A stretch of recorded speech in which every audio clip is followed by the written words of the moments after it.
Então, eu queria que alguém me dissesse o que que isso lembra, o que que esse sistema de filtração aqui, com essas cápsulas, lembram vocês? Tem um outro sistema muito parecido no corpo humano. Não tenham medo de falar, Alvéolo? não. Cardiovascular? Exatamente, né? Também compreende isso, mas os alvéolos seriam a aproximação mais precisa aí, bem semelhante também. Porque, na verdade, acontece a mesma coisa, uma difusão, uma filtragem do conteúdo sanguíneo, tá? No caso do sistema pulmonar, respiratório, acontece a difusão dos gases, e aqui a gente tem a filtração de alguns elementos minerais do sangue que a gente não vai precisar mais, tá? De coisas nocivas para a gente, se ficassem no sangue por muito tempo, seriam nocivos. Então eles seguem esse caminho do túbulo e vão descendo para onde? Lá para o meu uréter, tá? Primeiro são captados aqui pelos cálices, depois pela pelve renal, são captados e descem pelos ureteres até a bexiga. Na bexiga eles são acumulados. Por que que a gente tem a bexiga? Principalmente porque eu urinaria com muita frequência se eu não tivesse um órgão como a bexiga para fazer essa coleção e aí seguem então por fim para a uretra para serem eliminados, tá? Entre a uretra e a bexiga ainda existe um esfíncter que controla a saída, para você não fique urinando com frequência sem controle, tá? Então você consegue fazer esse controle adequado. Seguindo então, eu coloquei alguns slides aqui com o conteúdo digital da anatomia de Frank Netter, é um autor, ilustrador também, que faz um trabalho excepcional em relação a anatomia. Vocês já devem ter visto esse atlas de anatomia. Quem tiver interesse pode pegar essa aula aqui, aproximar, abrir essas imagens e vocês vão ver melhor o que que é anatomia relacionada ao sistema urinário, tá? Então é bem completinho. Esse conteúdo digital é muito difícil de encontrar. Eu tenho ele no meu computador, se alguém quiser, além dessas imagens, ter esse conteúdo para você estudar melhor em casa, pode ficar à vontade, tá? Então eu deixei aqui, não vou falar sobre esses assuntos, é muito específico, tá? É só para quem quer mesmo, não vai cair em prova essa anatomia mais detalhada, mas vocês ficam à vontade, se alguém quiser aprender um pouco mais, o conteúdo tá aqui, é bem interessante. Eu gosto muito, pelo menos. A gente vai falar um pouquinho agora sobre a função renal. Então, pensando já no que a gente conversou sobre anatomia, antes de entrar na parte de função renal, alguém tem alguma dúvida em relação a essa parte da anatomia? Eu não posso entrar muito nisso porque a gente ainda tem muita coisa para falar. Mas alguém ficou com alguma dúvida em relação a esse aspecto mais superficial, esse panorama mais amplo da filtragem, dos componentes envolvidos na filtragem? Não? Então, beleza. Se alguém tiver alguma dúvida, por favor, é só ligar o microfone e falar. Falando sobre função renal, então. O aparelho urinário, gente, ele é ou sistema urinário, é um conjunto de órgãos envolvidos com a formação, depósito e eliminação, depósito e eliminação da urina. O aparelho ele é formado por dois rins, dois uréteres, uma bexiga e uma uretra. As células produzem muitos resíduos, né? Agora falando do nosso corpo por completo. A gente produz muito resíduo que não é aproveitado. Então, das reações químicas que a gente produz no corpo, que a gente produz a todo momento, constantemente, na produção de energia, entre outras tantas funções que nossos órgãos desenvolvem, todas essas ações, né, essas funções dos outros órgãos geram produtos, né, dos seus metabolismos. Então, para a produção de energia, por exemplo, que é um exemplo que eu vou usar recorrente, para a produção de energia a gente gera vários e vários subprodutos que não são reaproveitados. Então, a gente tem que colocar para fora. Se a gente reter esses produtos dentro da corrente sanguínea e ficar acumulando em uma quantidade grande, nós vamos ter aí uma série de alterações cardiovasculares, né, do sistema nervoso central, é, das periferias. Então, eu vou explicar para vocês mais para frente quais são essas alterações, mas então tem essa função tão importante de filtrar e eliminar esses minerais, essas toxinas que são produzidas no processo do metabolismo para fora do corpo, tá? A gente elimina essas toxinas de várias formas. Uma delas é o gás carbônico. A gente elimina através do processo de respirar. A gente também elimina outros elementos no suor, eliminamos nas fezes, eliminamos também na urina, tá? Então, o aparelho urinário ele tem essa função de filtrar, eliminar também a água. Claro que toda a água que você bebe, uma parte é absorvida, essa parte que é absorvida para o seu organismo, ela precisa estar em equilíbrio, você não pode ter um excesso e nem falta de água. Quem vai fazer a manutenção desse equilíbrio será sempre o sistema urinário, tá? Seus rins. Então, eles sabem exatamente, a engenharia é extremamente complexa, eles sabem sempre a quantidade certa de água para eliminar. E se por acaso alguma coisa acontecer com você e você tiver perda de líquidos, né, perda de água, entre outras coisas, o seu rim vai saber que ele não pode filtrar mais água do que o seu corpo tem para oferecer. Ele sabe exatamente quanto que você precisa filtrar e o quanto você precisa filtrar de água. É por isso que a gente também tem aquele sistema de refiltragem. Se você precisar da água que está sendo filtrada, já ali naquele processo de refiltragem, ele vai devolver um pouco da água filtrada para o seu sangue, tá? As substâncias, então, elas estão todas dissolvidas no plasma, no sangue mesmo, na circulação sanguínea. E é por isso que o sangue ele vai passar dentro do glomérulo para entregar já essas substâncias para o rim. E é ali que a gente vai ter a formação da urina, tá? A urina é formada por mais de 95% de água, o resto são solutos, que são essas substâncias que a gente não usa mais, que a gente não vai reaproveitar, tá? Essa quantidade de água ela deve ser mantida sempre constante. Então eu tenho aqui embaixo um mapa mental que vai ajudar vocês a entenderem melhor esse assunto, tá? Eu tenho o sistema urinário no quadradinho da esquerda e aí o sistema urinário ele faz manutenção da quantidade de água e eliminação de solutos como produtos metabólicos.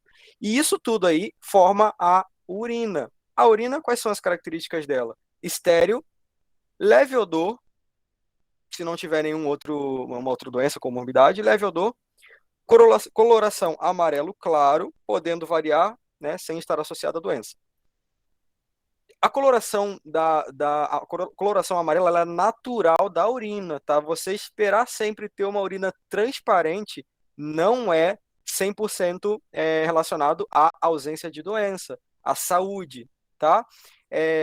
Por exemplo, a urina totalmente transparente pode significar um excesso de potássio ou de sódio. É o que a gente observa muito em pacientes que fizeram uso de furosemida, que é um diurético, tá? Ele vai acabar excretando muito potássio, muito sódio e a urina vai ficar basicamente sem coloração amarela. Não sei se alguém aqui já chegou a utilizar Lasix ou como o nome ao princípio ativa furosemida, não sei se alguém já utilizou, mas sabe que urina bastante e essa urina geralmente tem esse aspecto de sem coloração amarela ali nas primeiras horas, tá? Então, é uma coloração natural. O pH da urina gira em torno de 6,2%, levemente ácido, 91 a 96% de água, tá? Mais os solutos urinários.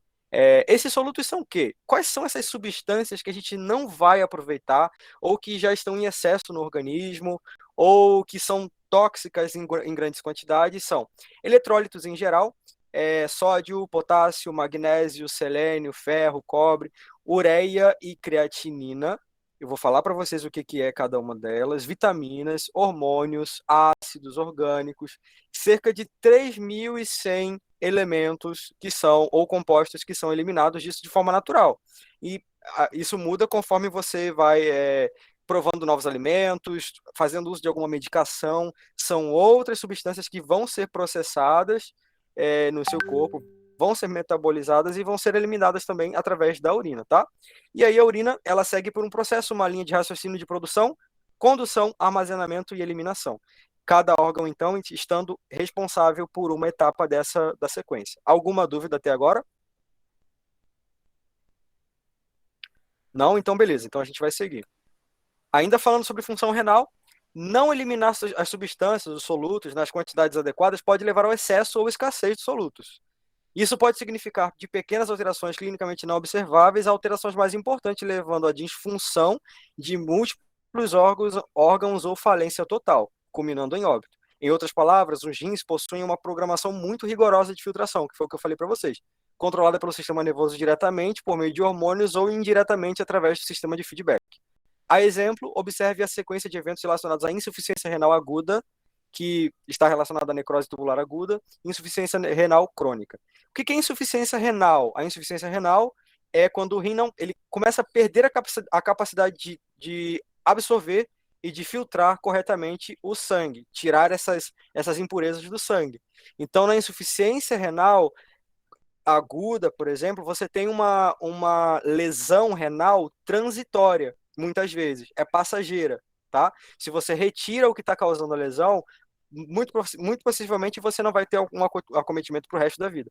Na insuficiência renal crônica, significa que seu rim está sendo lesionado, isso ela pode ser pode ser renal ou pode ser pós, tá? Quer dizer, pode ser pré ou pode ser renal. Mas falando de insuficiência renal crônica em geral, o seu rim está sofrendo aos pouquinhos durante um longo período de tempo.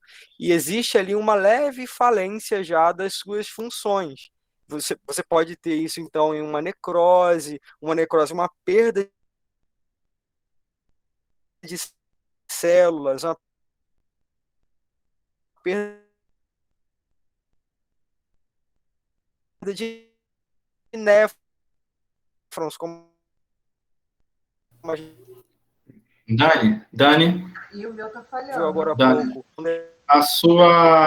Dani, a sua internet deu uma falhada aí. Volta mais ou menos a uns Um pouco 40 mais segundos aí, por favor.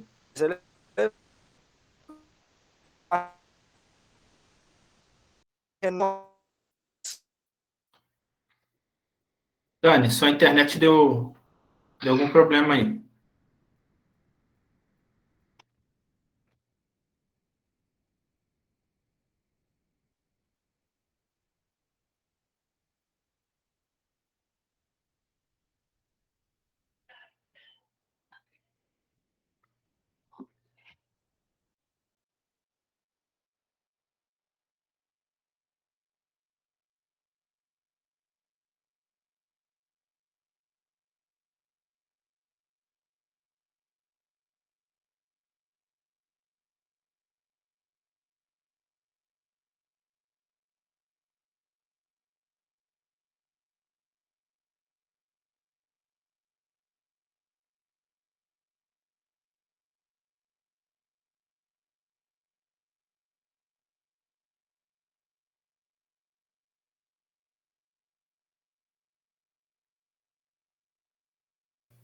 Gente, só um minuto.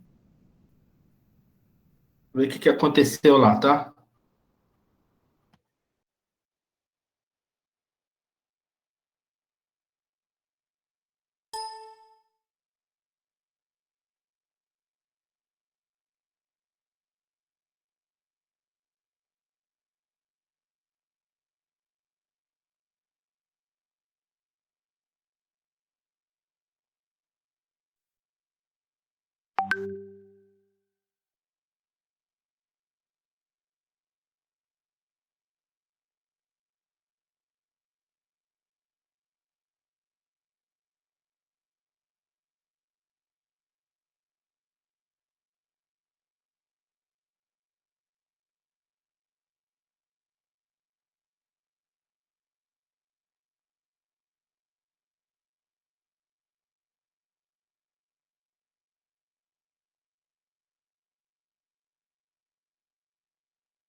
Ele está conectando de novo, tá, gente?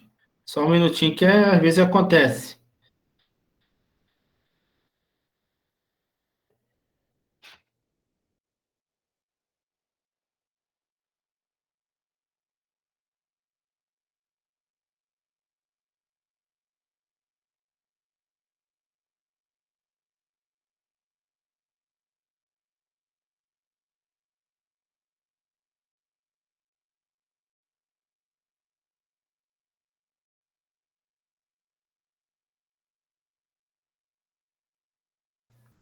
Dani, libera o microfone.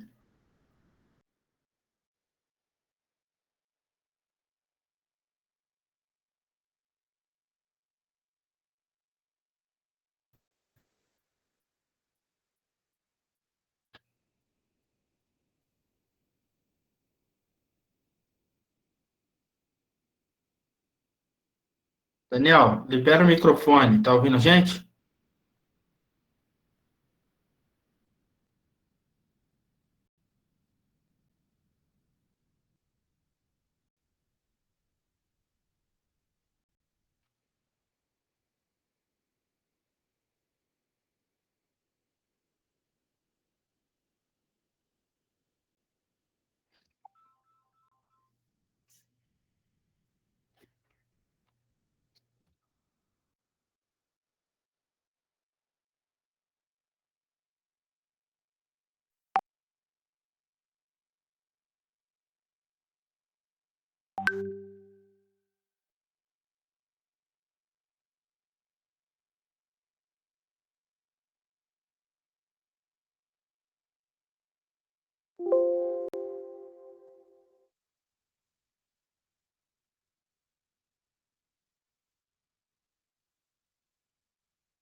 Eu vou sair da apresentação e vou voltar.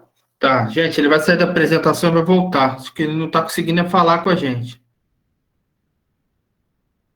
Enquanto ele está aproveitando o ensejo, então, gente, olha só. Com relação a essas afecções dos sistemas que a gente está estudando, né? Qual é o pulo do gato disso tudo aí? Disso tudo, ele está primeiro mostrando como é que funciona o sistema. E eu, nas outras aulas também, mostrei como é que funcionava o sistema. Pode falar, Daniel. Pode. Tô. Tá conseguindo ouvir? Tô. Show, Tava show de aproveitando bola. aqui, mas vai lá. Pode falar, dá um recado. Vai colocando aí que eu vou falando. Então, qual é o importante desses sistemas? É saber quais são as doenças que estão associadas a eles, né? E mediante essas doenças, quais são os sinais e os sintomas, né, que cada doente ele demonstra para a gente. E com relação a essas doenças, quais são os cuidados de enfermagem que nós temos que ter com esse tipo de doenças, com pacientes que têm essas doenças. Além Tem também... alguém com o microfone ligado que está atrapalhando. Desligou. Além de que é importante a gente saber como eu faço o diagnóstico disso. Através de que exame eu vou saber que tal sistema está apresentando uma disfunção. Tá? Isso é bom vocês gravarem, né, com relação ao diagnóstico. Né? Como é que se diagnostica um paciente com uma insuficiência renal, que o Daniel vai começar a falar agora. Né? Como é que eu diagnostico um paciente com cálculo renal? Através de que exame? Exame de imagem. Né? Então, isso é importante a gente saber, porque quando você chegar lá na ponta, vocês vão começar a ver isso aí melhor. Pode seguir, então. Daniel. Confirma para mim se vocês conseguem visualizar. Bota aí. Tá conseguindo ver? Calma. Não. Sim. Ainda não? Tá? Tá ou não tá? Estão vendo a apresentação? Sim. Sim.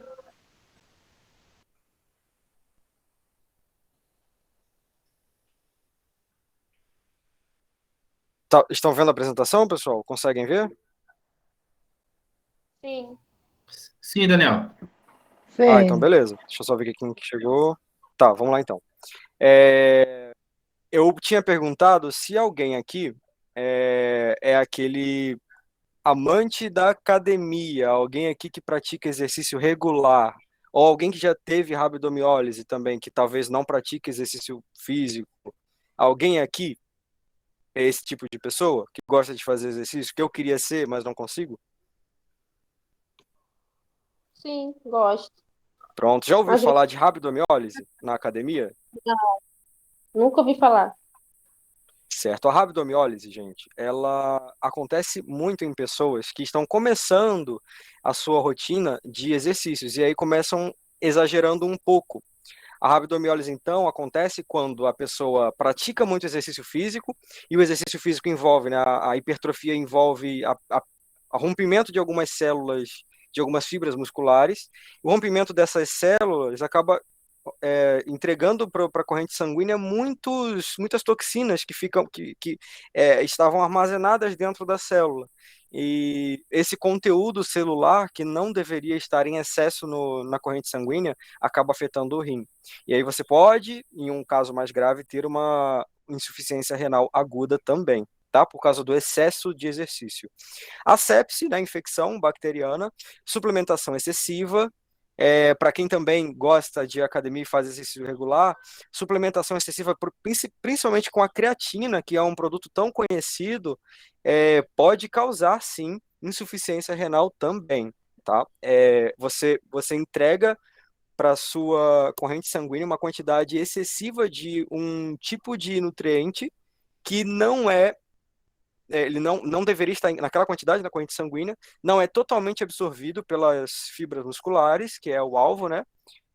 E aí você vai ter no sangue uma grande quantidade de creatinina e de creatina também. Então você vai sobrecarregar seu rim. Vocês vão ver que todas essas doenças que causam insuficiência renal estão relacionadas à sobrecarga do rim. Tá? Isso é importante vocês entenderem para quando a gente for falar sobre as doenças em geral que afetam o sistema renal, o sistema urinário. Geralmente é uma sobrecarga, tá? Ou um acometimento infeccioso. Então a gente tem a insuficiência renal aguda e a insuficiência renal crônica.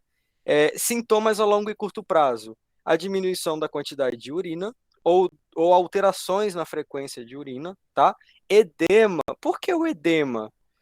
Não sei se vocês já chegaram a ver alguém que tenha insuficiência renal aguda, mas ou crônica, em geral, na crônica, vocês vão ver pessoas com a perna muito empastada, muito inchada, com muito edema, e com braços também, extremidades com muito edema. Por quê?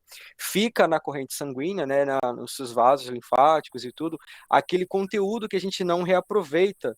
E esse conteúdo ele acaba causando irritações difusas pelo corpo e ficam também contidos ali em grande quantidade nos nossos tecidos subcutâneos, né? Fora dos vasos, fora da circulação sanguínea, dentro dos nossos tecidos, dos nossos anexos, é, entre as fibras musculares e tudo, então a gente acaba ficando com muito edema, né? Por causa dessa insuficiência renal. Também vai causar confusão mental, intoxicação, né?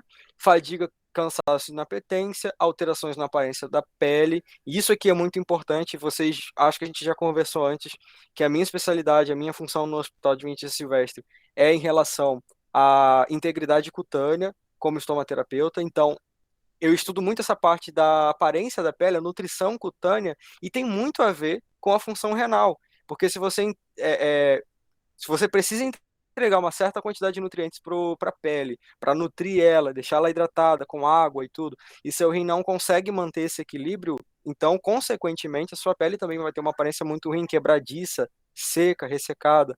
Cefaleia também ela está associada a esse acometimento do sistema nervoso central. por causa dessas toxinas que ficam em excesso no sistema sanguíneo, na circulação.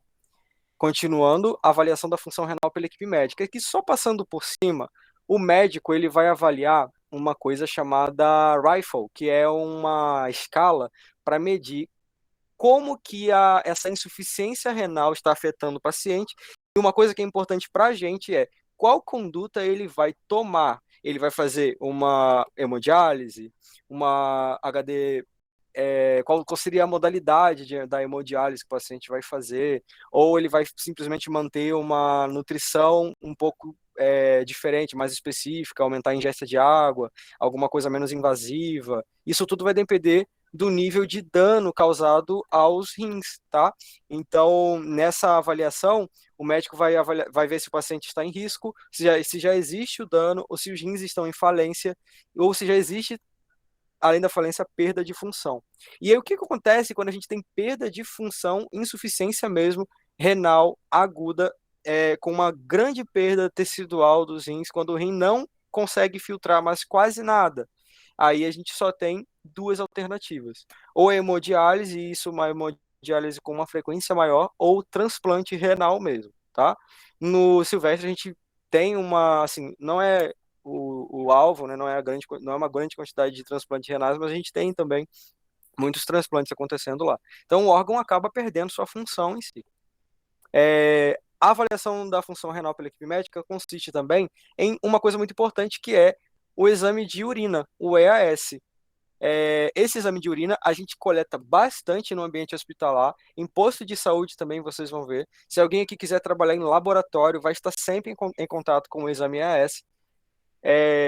Esse exame ele vai avaliar uma série de sedimentos, de minerais, de toxinas em geral que a gente encontra na urina. Também vai avaliar a glicose, entre outras coisas, tá? A densidade e alguns aspectos físicos e químicos da urina.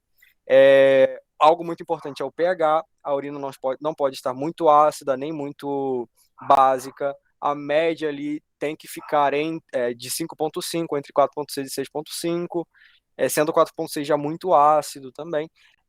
A bilirrubina, que deve estar ausente, que é uma enzima relacionada ao sistema hepático, ao fígado.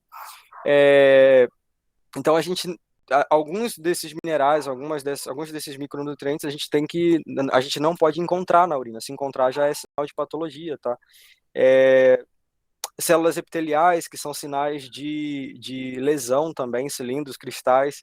Agora, falando um pouco sobre os cristais, são eles justamente a origem dos cálculos renais. A gente vai chegar na frente, vai falar um pouco sobre cálculo renal também, e vocês vão ver que em quantidades maiores, esses cristais começam a se acumular e formar cálculos maiores, e aí a gente pode ter uma obstrução, e isso quem já teve sabe que a dor é muito forte. Também outro exame relacionado ao sistema urinário, que dá para a gente muitas informações sobre a saúde do sistema urinário, a saúde dos rins e de todo o aparelho, é o exame de sangue em geral, tá? E lá eu consigo dosar de forma mais precisa ureia e creatinina. Então, que são os principais elementos que eu vou dosar para medir o acometimento ou o risco de acometimento renal. Não são, dosar creatinina ou dosar ureia não é a forma mais precisa, mas é a forma mais rápida para medir o acometimento renal, tá? Em um homem adulto, a creatinina, esses valores vão variar bastante, tá, pessoal? Em um homem adulto, a creatinina ela pode variar de 0,7 a 1,3 miligramas por decilitro. Em uma mulher adulta, de 0,6 a 1,1. A dosagem de ureia varia de 16 a 40 também. Alguns laboratórios, né, toleram até 50 miligramas por decilitro. Isso também vai de uma avaliação do médico. Mas é só para vocês entenderem esses componentes, tá, que fazem parte da avaliação de injúria renal. A creatinina, que lembra muito o nome creatina, é um produto do metabolismo da creatina, feita principalmente pelos músculos, tá? Isso não é só em pessoas que fazem atividade física intencional, na academia, né, a musculação, mas em todo momento a gente está usando os músculos e durante esse uso a gente também vai acabar produzindo um pouco de creatinina, porque a gente consome a creatina. Então a creatinina é um daqueles elementos que eu falei para vocês que ficam em excesso no sangue e a gente precisa manter um equilíbrio e excretar pela urina. tá? E é isso que o rim vai fazer. A ureia também. Então, se eu tiver um excesso de creatinina no sangue, isso quer dizer que ou eu estou produzindo muita creatinina, ou o que é mais provável, eu não estou conseguindo eliminar a creatinina pela urina, tá? Outra coisa é a ureia, que também é um produto de metabolismo de algumas proteínas, também é muito encontrado em produto de metabolismo de muitas bactérias, tá? A forma que elas obtêm energia, elas também vão produzir ureia. Então, ureia é um outro elemento que a gente precisa eliminar da corrente sanguínea através da urina. Se eu não conseguir, eu preciso de duas, uma. Ou eu faço a hemodiálise, ou eu faço o transplante renal. Quando eu falo de hemodiálise, eu também estou querendo citar a diálise peritoneal, que a gente vai chegar a citar lá na frente, tá? Mas esses são dois elementos que a gente precisa eliminar da corrente sanguínea. O regimento de enfermagem defende que o técnico de enfermagem ele tem total respaldo para coletar exames não só de urina, mas também de sangue, tá? Exames relacionados à função renal, coleta que a gente faz de rotina no hospital, o técnico pode fazer sim, tá? O hospital ele pode colocar algumas restrições, isso é importante você saber na hora de uma eventual admissão, saber se você vai coletar ou se o laboratório que geralmente faz essa coleta, mas é só para vocês saberem que as atividades de enfermagem já iniciam ali na coleta de exame para avaliação da função renal, beleza? Alguma dúvida até agora? Não? Se tiverem alguma dúvida, por favor, me interrompam, vocês podem falar e me interromper. Agora a gente vai para um acompanhamento de função renal mais voltado para enfermagem, tá? É importante vocês entenderem tudo que eu expliquei até agora, mas aqui a gente começa a ter um assunto um pouco mais específico que vocês precisam dominar, sem desculpas. A poliúria é uma das primeiras alterações que a gente vai ver. Poliúria é quando o paciente ele começa a urinar uma quantidade, um volume superior a 2.500 ml nas 24 horas.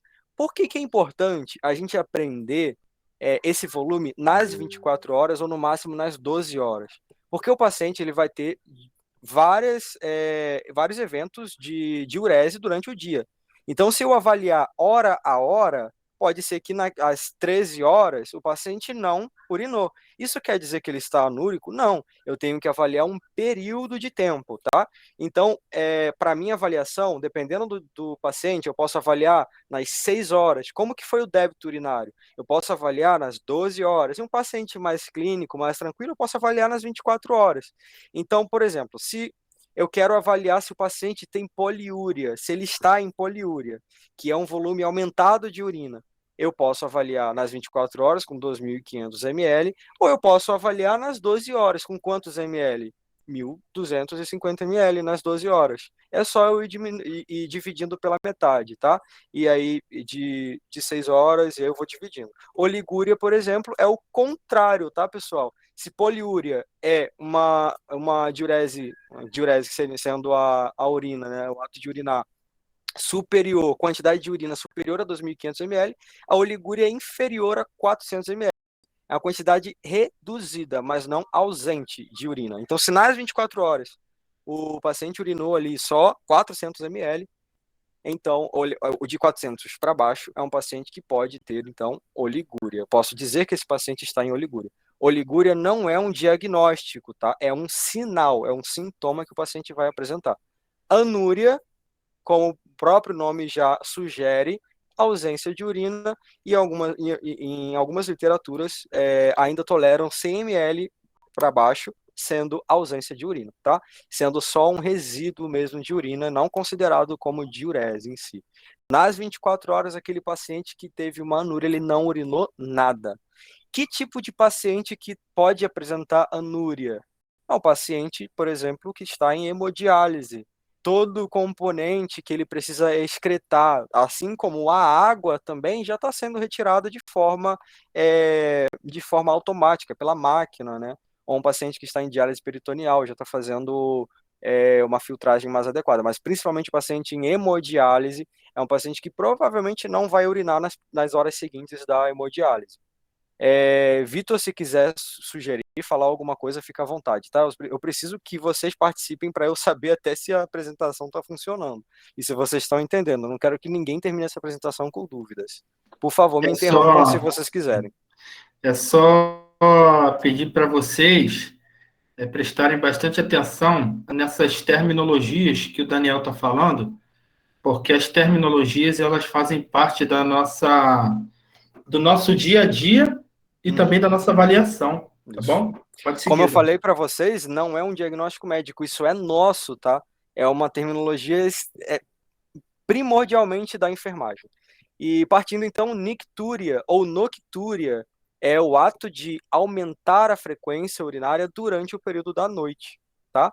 Então, alguns pacientes, principalmente os idosos que não têm controle adequado dos bacterianos, vão aumentar a frequência urinária durante a noite, tá? Existem outras terminologias, tá, pessoal? Mas que são muito mais raras de serem encontradas, e aí vai confundir a cabeça de vocês vão absorver ao longo do.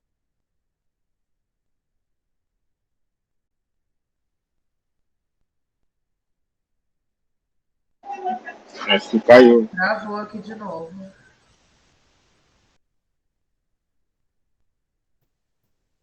Travou de novo. Vou falar para ele entrar aqui.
Pessoal, voltei, descobri qual é o erro aqui.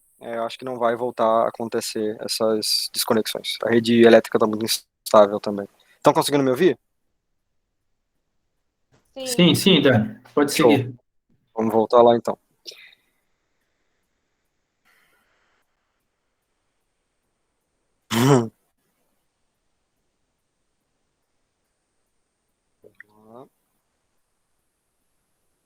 Então, voltando aqui, acompanhamento de função renal, tá?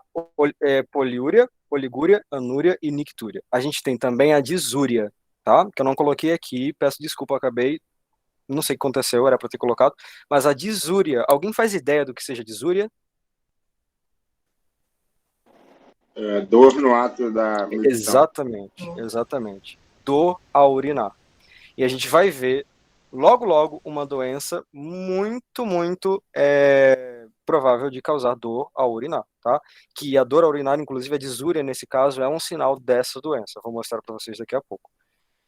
Alterações do débito urinário, né, essa quantidade alterada de urina, elas podem ser classificadas de 3 formas, isso aí é bem básico também. Nível pré-renal, ou seja, não tem a ver com o rim em si, mas, por exemplo, né, o exemplo aqui é bem legal, resposta à irrigação, hidratação. O paciente vítima de PAF, perfuração por arma de fogo, tiro, com consecutivo choque hipovolêmico, tomou um tiro, sangrou pra caramba. O que a gente deve esperar do débito urinário nas próximas 24 horas? Será que esse paciente vai urinar em excesso? Vai urinar bastante? Claro que não. Esse aqui tem a ver também com o sistema de feedback que eu citei mais cedo. O paciente está com falha, está com baixa, está com pouca quantidade de volume sanguíneo. Com certeza o rim sabe que ele não tem que colocar mais água para fora, ele vai ter que reter um pouquinho. Então o paciente não vai urinar ou vai urinar em pouquíssima quantidade nas próximas 24 horas. Nível renal associado então aos danos renais, como a necrose tubular aguda, que tem a ver com a insuficiência renal aguda, tá? Então, houve ali uma morte de alguns daqueles néfrons, ou talvez não a morte, mas a disfunção de alguns deles transitória. Então, a gente começa a perder um pouco aquelas células que são importantes na filtragem, tá? Aquele sistema importante na filtragem, os túbulos. Pode falar. Então é por isso que nas primeiras horas da diálise o paciente fica sem urinar, no caso? Então, no caso da diálise, é uma coisa mais programada. Quando a gente fala da hemodiálise, eu vou retirar bastante líquido do paciente e ele não vai precisar excretar, até porque eu tiro líquido e tiro minerais e tiro toxinas também. Então ele não vai, Entendi. o rim ele vai entender que não precisa fazer a filtragem, porque se ele continuar filtrando como ele estava antes, ele vai acabar tirando em excesso, a gente vai ficar com menos água, por exemplo, no corpo. Então a gente consegue, o corpo envia esse sinal para o rim dizendo que ele não precisa filtrar da forma que ele faz naturalmente, porque já perdemos um pouco do volume de água no sangue, volume sanguíneo em geral. Daniel, E a Daniel, hemodiálise faz isso a em grande aula, a quantidade. aula ela vai ser interrompida aí por causa do tempo. Aham, Aí beleza. quando sair, tu já joga de novo para eles entrarem rapidamente para pegar o link, Ah, tá, entendi. tá bom? Beleza. Assim que sair, eu faço isso já para vocês. Nível pós-renal, então, agora avançando um pouquinho mais por causa do tempo também. Nível pós-renal já é relacionada Quem perguntou antes sobre a hemodiálise está correto, viu? É isso mesmo. Nível pós-renal, relacionado então à obstrução de vias urinárias. Não tem relação com o rim, mas em sim com as vias de drenagem da urina, que são, por exemplo, os ureteres. Então, se você tem por exemplo, um cálculo renal ou alguma estenose, por exemplo, um paciente idoso com neoplasia prostática, uma próstata aumentada, vai obstruir a saída de urina da uretra, vai diminuir, por exemplo, uma mulher grávida, nos últimos estágios da gravidez, ela também vai perder um pouco de volume ali da capacidade de retenção da bexiga, mas o mais comum, assim que eu consigo pensar, é o de obstrução das vias urinárias dos ureteres, por exemplo.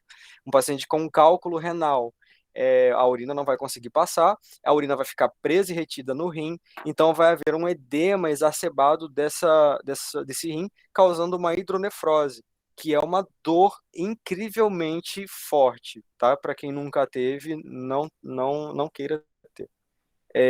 Infecção do trato urinário é a primeira, aliás, a segunda doença que a gente vai ver, sendo a primeira a insuficiência renal, é a segunda doença que acomete muitos pacientes e é muito comum quando a gente fala de sistema urinário, tá? Alterações biológicas, então, alterações, como a gente já viu lá na parte da anatomia, a urina, ela é estéril, tá? É normal que ela seja estéril, não tenha nenhuma bactéria ou em pequeníssimas quantidades. Alterações, então, dessa flora, aumento de bactérias vão gerar sinais e vão gerar infecção das vias urinárias. Pode acontecer em qualquer lugar do sistema urinário, tá? Mas vão gerar, sim, uma afecção dessas áreas, tá? É muito mais comum em mulheres. Por quê? Tem vários fatores, mas tem um muito importante. Por que são muito comuns em mulheres? A uretra é menor. Exatamente, uretra menor. E, por exemplo, em crianças, né, em meninas, em crianças é muito comum as crianças terem esse hábito de sentar ao chão, e como a uretra já é bem menor, a própria pressão ali gerada pela fralda, ou o chão sujo mesmo, contato ali direto, é muito fácil de gerar uma infecção, tá, das vias áreas. Ocorre na bexiga, na uretra, tá? E tem vários sintomas que são muito bem conhecidos por nós aqui. É muito provável que a maior parte de vocês já tenham tido aí alguma vez na vida alguma infecção das vias urinárias, tá? Dos Vai ureteres, da cair. bexiga. Vai cair? Eu vou voltar aqui.